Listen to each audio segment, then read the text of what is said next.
मैं आपको ये भी बताना चाहता हूं कि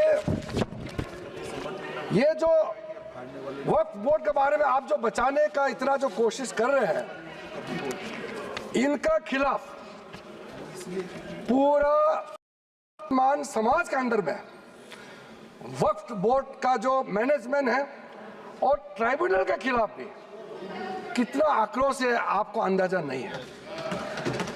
इसमें सर इंडिविजुअल केसेस, मैं कुछ केसेस आपको सामने मैं जरूर बताना चाहूंगा ताकि वो दर्द आप भी महसूस करें। सर जो कुछ केसेस मैं आपके सामने में लाना चाहता हूं वो आप सबको जानना चाहिए एक इंसान होने के नाते। तिरुचिरापल्ली डिस्ट्रिक्ट है तमिलनाडु में, वहां 1500 साल पुराना सुंदरेश्वर टेम्पल मंदिर वहां मौजूद थे और वहां के गांव में रहने वाले उसको पता भी नहीं, वो अपना जमीन बेचने के लिए 1.2 एकड़ जो बेचने के लिए गए तो आप बताया गया कि आपको वक्फ का जमीन है। आप सोचिए पूरा गांव को वक्फ प्रॉपर्टी डिक्लेयर कर दिया गया है। आप सोचिए वो गांव का इतिहास 1500 साल पुराना है, वक्फ का प्रॉपर्टी डिक्लेयर कर दिया गया है। इस तरह का जो चीज होते हैं इसमें धर्म मत देखिए, इसको इस देश का नागरिक होने के नाते विशेष रूप से हम लोग सब सांसद है इस सदन में, मेंबर ऑफ पार्लियामेंट होने के नाते ये कौन सा स्टेट है, तमिलनाडु हो या उत्तर प्रदेश हो, ये मत देखिए ये कैसा इस तरह का घटना हो गया कि आपको ये चिंता नहीं होते। आपको ये सब घटना सुन करके ये चिंतित होना तो स्वाभाविक होना चाहिए। सर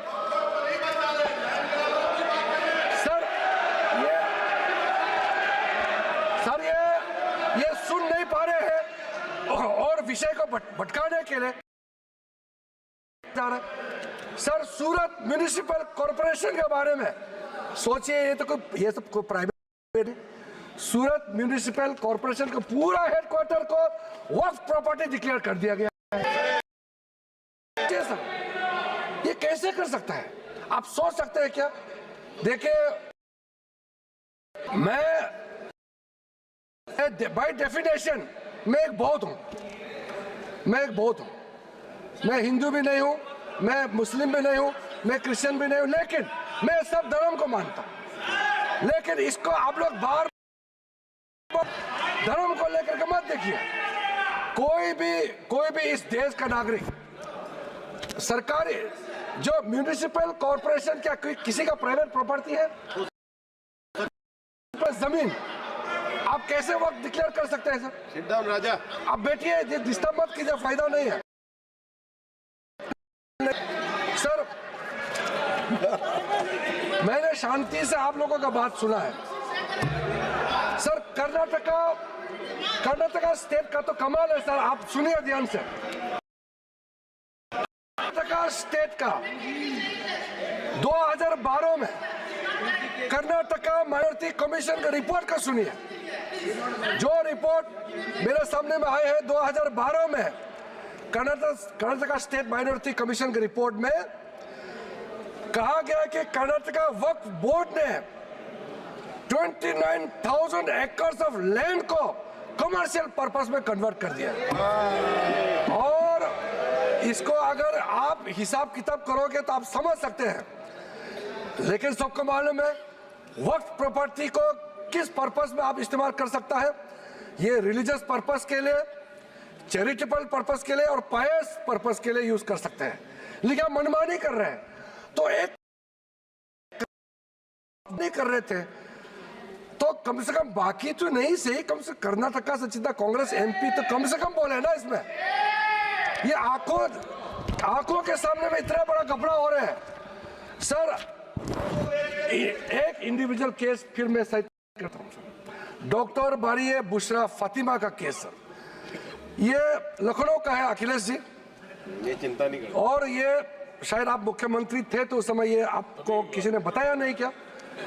बेचारे वो महिला अपने बच्चे के साथ में किस मुश्किल हालात में जी रहे हैं, किस मुश्किल हालात में जी रहे हैं।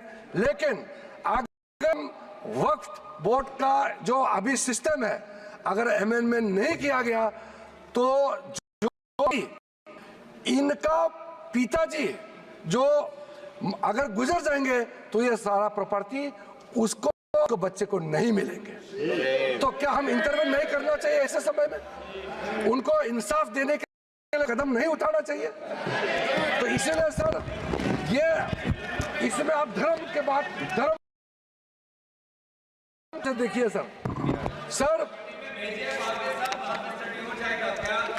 तो लो।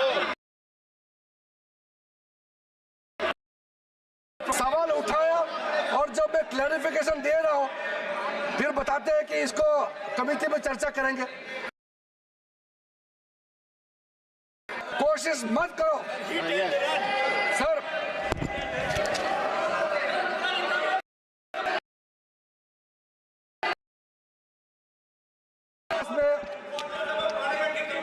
मैं समझता हूं पार्लियामेंट्री कमेटी में देखिए सर अध्यक्ष महोदय, मेरा जवाब के बाद हम क्या करना है हाउस का सेंस से लेकर के आगे हम बढ़ेंगे।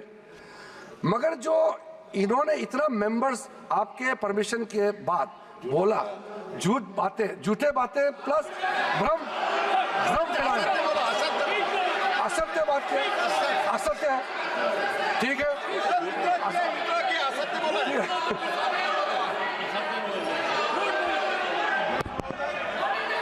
अध्यक्ष महोदय, उनका ऑब्जेक्शन वाजिब है। झूठ शब्द